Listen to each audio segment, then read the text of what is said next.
देश की शिक्षा चलाए, वो इस देश की कानून व्यवस्था ठीक रखे, तो हमारा संस्कार ठीक हो और हमारा चरित्र ठीक बना रहे। मतलब शिक्षा ठीक हो और कानून व्यवस्था ठीक हो,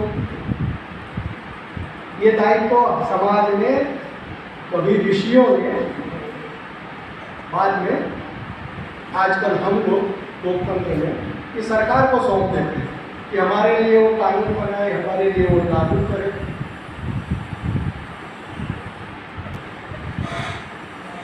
मुद्दों और मूल्यों की पटरी पर लाना है, गोविंद जी का एक और वाक्य है ना कि सरकारों को फिर से मुद्दों और मूल्यों की पटरी पर वापस लाना है। तो पूरे समाज के हर व्यक्ति का निर्माण संगठन का काम नहीं हो सकता, उस संगठन के कार्यकर्ताओं का निर्माण उतना ही उस संगठन का काम है। इसलिए जो चरित्र निर्माण की बात है वो सरकार करे, पूरे समाज की। उस सरकार के माध्यम से कराने वाले संगठन में जो कार्यकर्ता है उसके चरित्र निर्माण की चिंता केवल वो संगठन करे। तो हम लोग कौन लोग हैं? तो हम व्यक्ति निर्माण से संगठन निर्माण और संगठन निर्माण से राष्ट्र निर्माण वाले। हमारी इतनी ताकत नहीं है कि पूरे भारत के हर व्यक्ति को संस्कारित कर दे, हर व्यक्ति को। और होता है ना, अन्य गोविंद जी एक उदाहरण और देते हैं कि अनेक आदर्श प्रकल्प होते हैं और फिर उस पर सरकार का बुलडोजर चल जाता है। तो आप मॉडल्स तो खड़े कर सकते हैं, अच्छे शिक्षा का मॉडल, अच्छे गौशाला का मॉडल, अच्छे जैविक खेती का मॉडल, अच्छे गांव का मॉडल। अच्छे गांव का मॉडल अन्ना हजारे को मेगासे से अवार्ड मिला, पूरी दुनिया में उनकी वाहवाही हुई, हम सब जानते हो। सचमुच बड़ा काम था। राष्ट्रीय स्वयंसेवक संघ के सरकार्यवाह ने उनके जीवन पर पुस्तिका लिखी, एक कर्मयोगी का गांव। लेकिन देश की जो व्यवस्था है, राज्य व्यवस्था, उसने अब इसमें इतने छेद कर दिए हैं कि अब अन्ना हजारे का पैनल उस गांव में नहीं जीतता है। अब देश के भ्रष्टतम व्यक्ति शरद पवार की पार्टी का पैनल उस गांव में जीतने लगा। तो जिस गांव को एक कर्मयोगी का गांव, आदर्श गांव घोषित किया, राष्ट्रीय स्वयंसेवक संघ के सरकार्यवाह ने हजारों पुस्तिका बांटी, मैंने तो कम से कम 500 पुस्तिका बांटी। की दशा इस वर्तमान व्यवस्था ने ऐसी कर दी कि वहां अन्ना हजारे जिसको समर्थन करते वो पैनल नहीं जीता है। अब उस गांव में शरद पवार की पार्टी का पैनल जीता है। तो आदर्श तो खड़ा हो गया, लेकिन सरकार ने या राजनीति उसको बुलडोजर चला दिया है। एक उदाहरण दिया, राष्ट्रीय स्वयंसेवक संघ के अखिल भारतीय सेवा विभाग के प्रमुख चौहान जी, उनके गांव को संघ वाले पूरे दुनिया में आदर्श गांव करके घुमाते थे। उनको मृत्यु को केवल 20 वर्ष हुए हैं। आज चले जाइए उस गांव में, चले जाइए उस गांव में, ढूंढिए कहाँ आदर्श है। तो संगठन मॉडल खड़ा कर सकता है, बाकी काम तो सत्ता पर जन दबाव के माध्यम से ही होगा कि वो सही नीति बनाए, सही ढांचा बनाए, व्यवस्था को ठीक करे। तो इसलिए व्यक्ति निर्माण हम संगठन तक सीमित, हमारे संगठन के कार्यकर्ताओं का निर्माण। हम समाज निर्माण वाले नहीं हैं। समाज का निर्माण का दायित्व जिस पर है उसको ठोक पीट कर ठीक करके समाज को ठीक करना हमारा।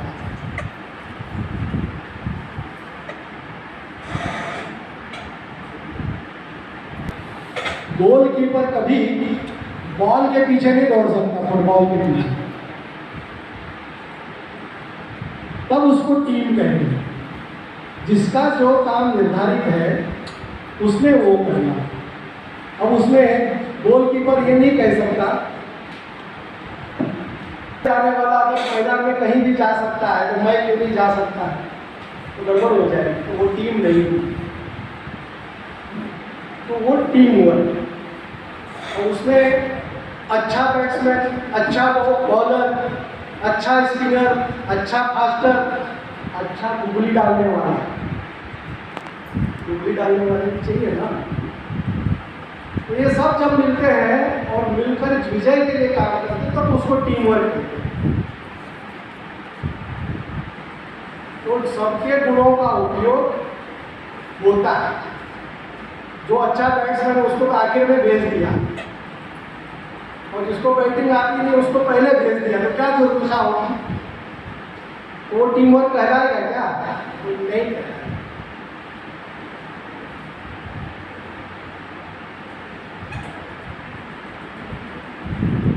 संगठन में पद, जिम्मेदारी, अधिकार नहीं, जो काम मिला है वो करना है, उस पर बैठे नहीं रहना है। स्थापित संगठनों में तो ये होता है कि जो पद मिलता है उस पद पे पहुंचने के बाद अगले पद की तैयारी शुरू हो जाती है, उसको जरूर संभालना चाहिए, लेकिन दूसरों का सम्मान करना उससे अधिक महत्वपूर्ण है। तो कलाकृति बनी, जैसे आर्टिस्ट होता है ना, वो सोचता है कि सबसे अच्छा चित्र बने, कोई कमी न रह जाए, सुंदर बने, आकर्षक बने, मिलेगा प्रारंभ करेंगे तो ही कार्यक्रम अधिकतम सफल होगा, परिणाम लाए। एक है उसमें पूर्व योजना, पूर्ण योजना, अंग्रेजी में planning in advance and planning in detail, ऐसा कहते हैं। उसको क्या काम देंगे, कौन क्या काम करेगा, वो उपस्थित नहीं रहा तो उसकी जगह पे कौन विकल्प रहेगा, वगैरह वगैरह, कौन भाषण देगा, कौन माला लाएगा, कौन फोटो लगाएगा, कौन फोटो खींचेगा। जैसे अपना हमारी गलती बता, क्योंकि हम राष्ट्रीय टीम में हैं, तो इसका वीडियो रिकॉर्डिंग होगा तो कितना अच्छा होगा, लेकिन हमारी कमी नहीं होगी। उस तरह से होता है। कार्यक्रम के बाद उसकी समीक्षा होगा कि क्या कमियाँ रहेंगी, ताकि अगली कार्यक्रम में वैसे ही अगर सफा ले रहे हैं तो उसमें वो कमियाँ न रहेंगी। फूल लाके कहा था एक को, वो लाया कि नहीं लाया इसको बताया नहीं, किसी को जिम्मेदारी नहीं दी कि वो लाया कि नहीं लाया, दिखना किसका काम है। अगर वो नहीं लाया, ला पा रहा है तो दूसरे को तुरंत बताना, ये किसी व्यक्ति की जिम्मेदारी होती है। नहीं तो मंच सच गया और हार ही नहीं आया, तब दौड़ भाग शुरू हुई। तो एक को लाने की जिम्मेदारी थी और एक को लाया कि नहीं लाया ये देखने की जिम्मेदारी थी। तो वो सब समीक्षा में आ जाएगा। और उसके बाद में अनुवर्तन, कार्यक्रम में लोग आ गए लेकिन बाद में उनसे संपर्क ही नहीं रहा, तो वो कार्यकर्ता बनेंगे क्या?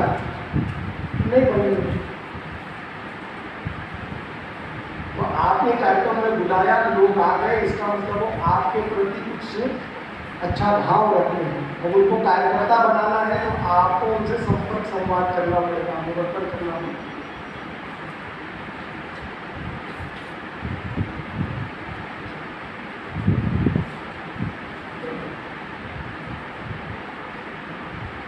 तो कुछ सूत्र विशेष रूप से माननीय गोविंद जी ने कहे हैं।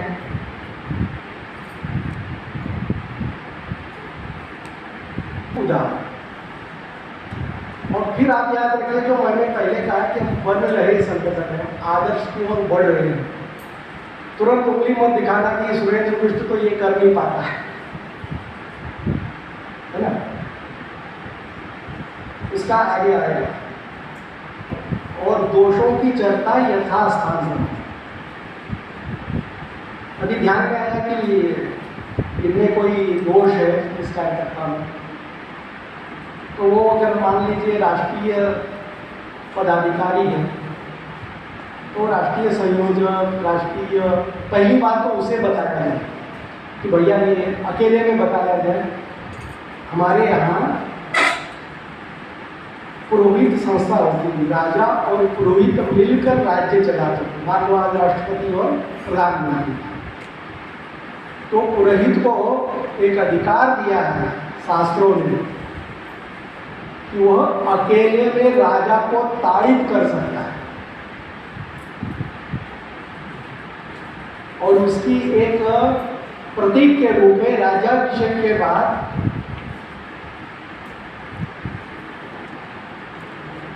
एक वो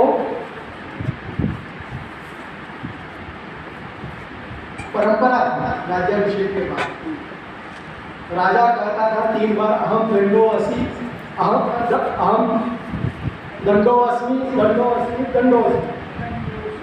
हाँ, अहम अदंडेअस्मि, अदंडेअस्मि, मैं अब मेरे को कोई दंड नहीं दे सकता। तो पुरोहित उसको 3 बार पीठ पे छड़ी मारता था सार्वजनिक जगह पे, धर्मदंडेअस्मि, धर्मदंडेअस्मि, धर्मदंडेअस्मि। तो ये पुरोहित को अधिकार था और उसको कहा कि एकांत में ताड़ित भी कर सकता है। राजा की गलती पिटाई, कान खींचे, भैया तुमसे ये गलती होगी, लेकिन वो एकांत में, मतलब उदाहरण देगा।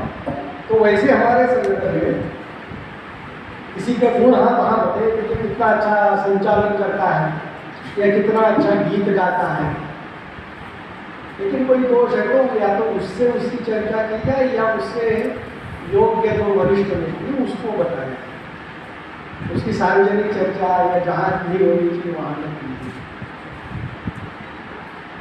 मत अनेक निर्णय, ये बैठक विशेष में है।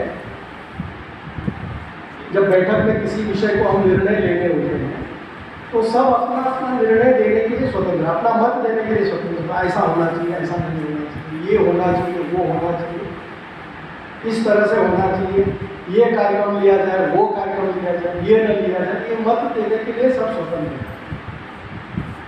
लेकिन बैठक के बाद जब सर्वसम्मति से निर्णय हो जाए तो वो सबका मत बन जाए। मैंने ये कहा था, वो दूसरे ने निर्णय कहा था, वो उसको सबने मान लिया, इसलिए मैं इसको नहीं मानूंगा, तो वो टीम नहीं हुई, वो टीम वर्क नहीं हुआ। तो अगर एक बार निर्णय हो गया, 10 प्रस्ताव आए, उसमें से एक के बारे में निर्णय होगा कि हम यही कार्यक्रम करेंगे, ठीक है, वो सबका निर्णय है।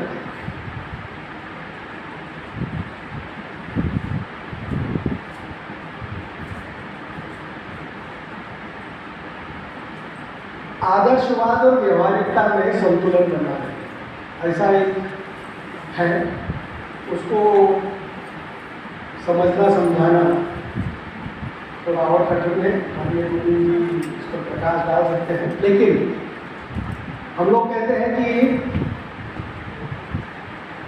कुछ संगठनों में ये कार्य पद्धति बन जाती है या फेल हो रहे हैं संगठन, कुछ कर नहीं पा रहे हैं, डिलीवर नहीं कर पा रहे हैं। उसका मेन कारण क्या है कि एक कार्यकर्ता कहता है 2 और 2 5 होता है, दूसरा कहता है 2 और 2 4 होता है। तो जो नेता है उसका कर्तव्य है कि ये बताए कि 2 और 2 4 सही है, 2 और 2 5 सही नहीं है। अब वो सही भाषा में बताए, सही समय पर बताए, वो आगे और बातें हैं, लेकिन ये उसका कर्तव्य है कि 2 और 2 4 तो सही है, 2 और 2 5 सही नहीं है। लेकिन कई नेता समझौतावादी हो जाते हैं, वो कहेंगे 2 और 2 4 भी सही नहीं है, 2 और 2 5 भी सही नहीं है, 2 और 2 4.5 होता है। तो जो सत्य बोल रहा था उस पर तो अन्याय हो गया, हुआ ना। हाँ, धीरे धीरे जल्दी चलो भाई, व्यवस्था परिवर्तन का लक्ष्य बहुत बड़ा है, समय भी लगता है कम है, तो दौड़ने से काम नहीं चलेगा। दौड़ के गिर गए तो काम टूट गई, तो रह गया काम बाकी में। तो इसलिए काम की गति बढ़े, धीरे धीरे जल्दी चलो।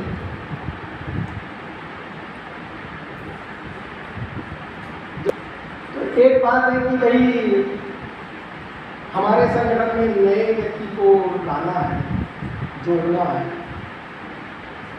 तो ये तो हमारा संगठन विस्तार का यही तरीका है।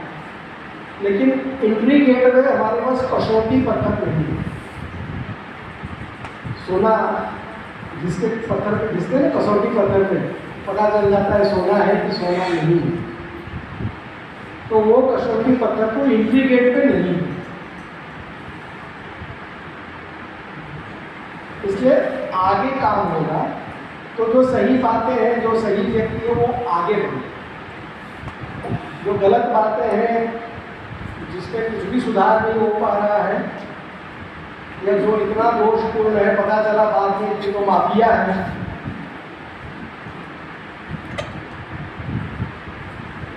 तो फिर वो छठी उसमें गलती का अधिकार भी लगेगा। एक बार गलती करने का अधिकार है, लेकिन माफिया से आप ये नहीं कह सकते कि चलो एक बार गलती कर दी माफिया है। क्या है?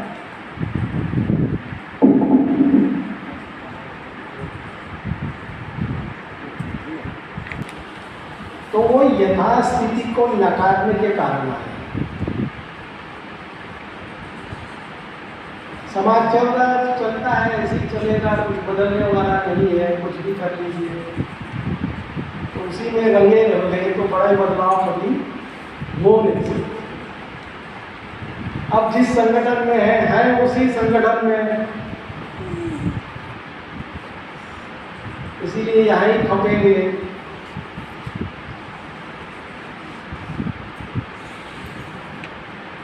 तो कांग्रेस में डॉक्टर हिडगेवार कांग्रेस में ही खप गए, आरएसएस नहीं बनी।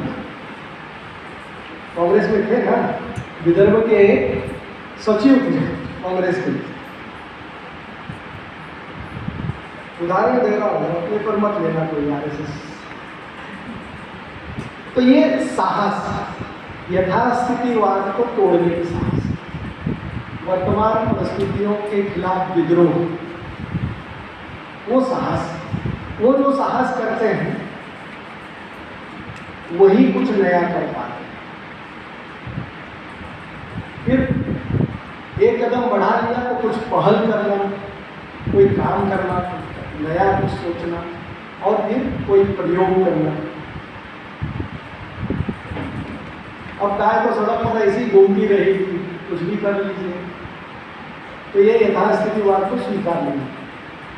लेकिन किसी ने निर्णय किया कि हम आदर्श गौपालन का प्रकल्प खड़ा करेंगे, गाय पालकर समृद्धि आ सकती है, मेरे घर के बाहर 4 पहिया की गाड़ी खड़ी करके दिखा दूंगा 10 साल में, या 5 साल के अंदर 20 गाय पालूंगा, और 5 साल के अंदर मेरे घर के बाहर 4 पहिया की गाड़ी रहेगी, तो लोग फिर सोचेंगे कि गाय पाल के भी समृद्धि आ सकती है, तो बाकी उसका अनुकरण करेंगे।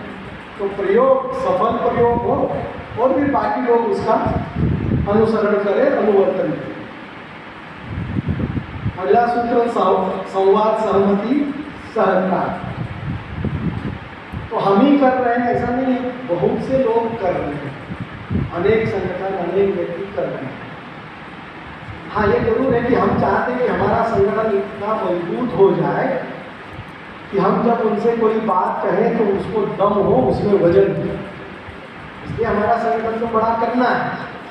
लेकिन मान लीजिए किसी जिले में हमारे 300 कार्यकर्ता साइकिल पर निकले, मोटरसाइकिल से, राष्ट्रीय स्वाभिमान आंदोलन का, और आज इस तहसील में ढूंढने कर अगले रविवार को उस तहसील में ढूंढ गए और 300 लोग कार्यकर्ता ढूंढ गए, तो आप उस जिले के नंबर 2 संगठन बन गए। मैं नंबर 1 नहीं कह रहा हूँ। मान लीजिए संघ परिवार बहुत बड़ा है, लेकिन फिर नंबर 2 तो आप 100% बन गए। फिर आपको लोग पूछेंगे जी हम क्या मदद कर सकते हैं। अब वो आके आपको पूछने लगेंगे कि हम आपके संगठन से कैसे जुड़ सकते हैं। तो वो चमत्कार 300 लोगों का तो कर रहा है,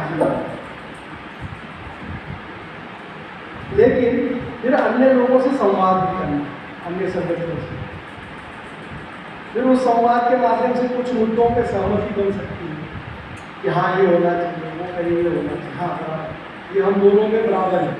आप भी चाहते हैं कि गाय की रक्षा होनी चाहिए, हम भी चाहते हैं गाय की रक्षा होनी चाहिए। आप भी चाहते हैं कि जैविक खेती होनी चाहिए, हम भी चाहते हैं जैविक खेती। तो ऐसे कुछ मुद्दे बन सकते हैं, वो सहमति हो जाए। फिर उसमें से किसी 1-2 मुद्दे पे सहकार हो सकता है कि चलो ये मिलकर करते हैं। हमारे जिले में सफाई अभियान हम मिलकर चलाते हैं, तो वो हो गया सहकार।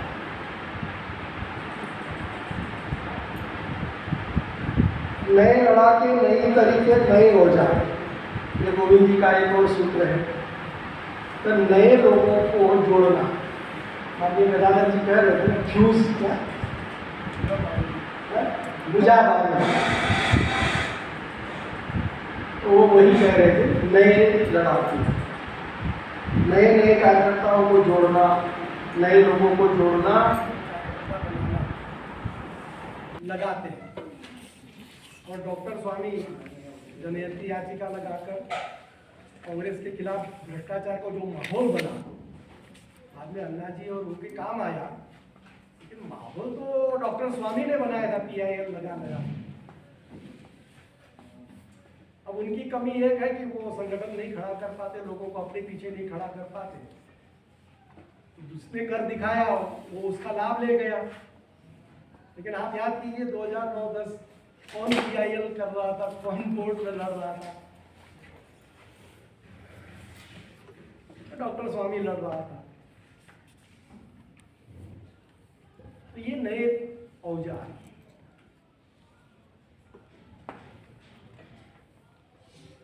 कार्य का बढ़ाव के लिए कार्य के हो रहे नुकसान को सहने का धैर्य भी होना चाहिए। ये सामान्य संगठन में होता है कि आपने जिम्मेदारी दे दी कार्यकर्ता, अब वो ठीक से नहीं कर पा रहा है, हटो मैं करता हूँ, ये भी हो सकता है।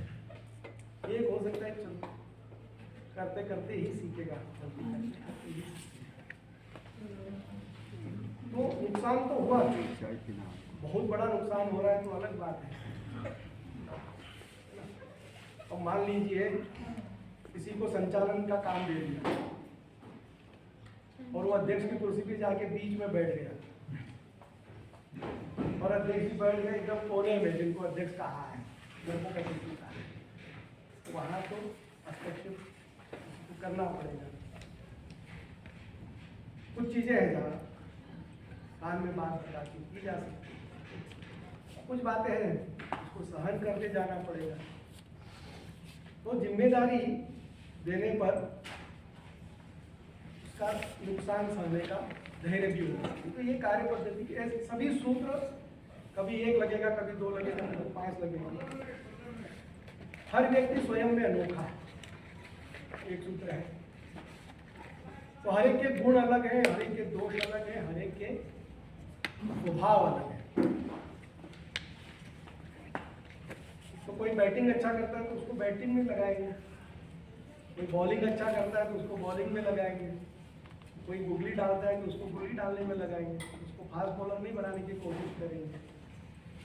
वो अच्छी गुगली और कैसे डाले, व्यक्ति के गुण बढ़े, उसके पास जो गुण है, अच्छा बॉलिंग कर रहा है तो बॉलिंग और अच्छा करे, उसको अभ्यास उतना कराया जाए, गाता अच्छा है तो उसको रियाज उतना कराया जाए कि और उसकी आवाज़ पता चल गया बहुत अच्छी इसकी आवाज़ है, तो उसको कैसे उसका रियाज बढ़े कि वो देश विदेश में प्रसिद्ध गायक हो जाए।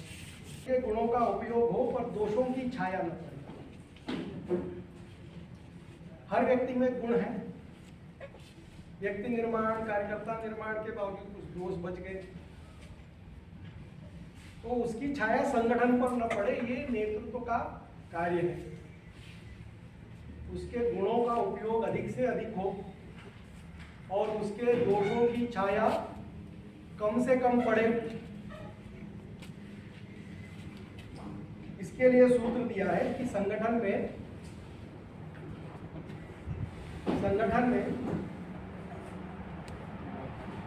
और उस स्वस्थ संगठन में स्वस्थ कार्य पद्धति को लागू करना, ये एक सूत्र भी है। अस्वस्थ संगठन रहेगा तो स्वस्थ कार्य पद्धति होने के बावजूद उतने परिणाम नहीं दे पाए। तो ये 25 सूत्र का शायद आपको प्रिंट आउट मिल जाए, मुझे लगता है आपका मिल जाएगा, वो नहीं मिल पाया है, आया है उसमें संविधान की भी एक प्रति आपके पास। तो संविधान में भी हमने अपने संगठन का कुछ विशेष स्वरूप करने का प्रयास किया। जैसे संरक्षक ये हमने उधार लिया है संघ परिवार में, संघ चालक। लेकिन संघ परिवार में एक सुविधा है कि वहाँ फैक्ट्री है आरएसएस और हर बाकी संगठन को संगठन मंत्री उस फैक्ट्री से मिल जाता है। हमारे पास वो सुविधा नहीं है, तो हमारे संगठन को ही संगठन मंत्री पैदा करने का कारखाना भी बनना है। तो ये हमारे लिए एक विशेष बात रही। फिर हमने राष्ट्रीय स्तर पे संगठन मंत्री हो, प्रांतीय स्तर पे संगठन मंत्री हो, जितने उस प्रांत में संभाग हैं, कमिश्नरी हैं, उसने उस प्रांत में सह संगठन मंत्री, 3-4 जिला मिला के होता है संभाग कमिश्नरी, उसने सह संगठन मंत्री हो। क्योंकि काम के बढ़ाने के लिए प्रवास की आवश्यकता है। प्रवास जो समय दे, 5 दिन, 10 दिन, 15 दिन, 20 दिन घूम सके, तो 20 दिन घूम सकेगा तो धीरे धीरे राष्ट्रीय स्तर पे हो जाएगा, क्योंकि अधिक समय दे पा रहा है। 10 ही दिन अगर समय दे पा रहा है, क्षमता और योग्यता तो लगभग सबकी समान हो जाए। ये हमारे संगठन की एक विशेषता हम चाहते हैं कि हमारा राष्ट्रीय संगठन मंत्री हो, राष्ट्रीय संयोजक हो, जिला संयोजक हो, सबकी योग्यता 19-20 एक जैसे हो जाए, क्षमता योग्यता। पर समय, और चूंकि पहले से मैं काम कर रहा हूँ तो चलो राष्ट्रीय स्तर पे हूँ, अब नए लोग आएंगे, वो समय लगाएंगे, वो आएंगे आगे आगे। तो अभी नए संगठन होने के कारण ये आगे धीरे धीरे इसका हम लोग उसको सुधार करते जाएंगे, परिमार्जित करते जाएंगे। लेकिन संगठन मंत्री, लेकिन जिले में संगठन मंत्री नहीं चाहते हैं, क्योंकि हम चाहते हैं कि जिला इतना छोटा इकाई है कि उसकी जो सारी टीम के जो अगर 10 सदस्य हैं तो 10 के 10 प्रवास करें। वहाँ तो हफ्ते में 1 दिन प्रवास करके भी चल सकता है जिले में। तो वहाँ संगठन संयोजक है, सचिव है, वही संगठन मंत्री। तो जिले में हम संगठन मंत्री पूर्णकालीन वगैरह नहीं रह सकते। तो ये विशेष रूप से उसमें करने की कोशिश की है। समय की मर्यादा के कारण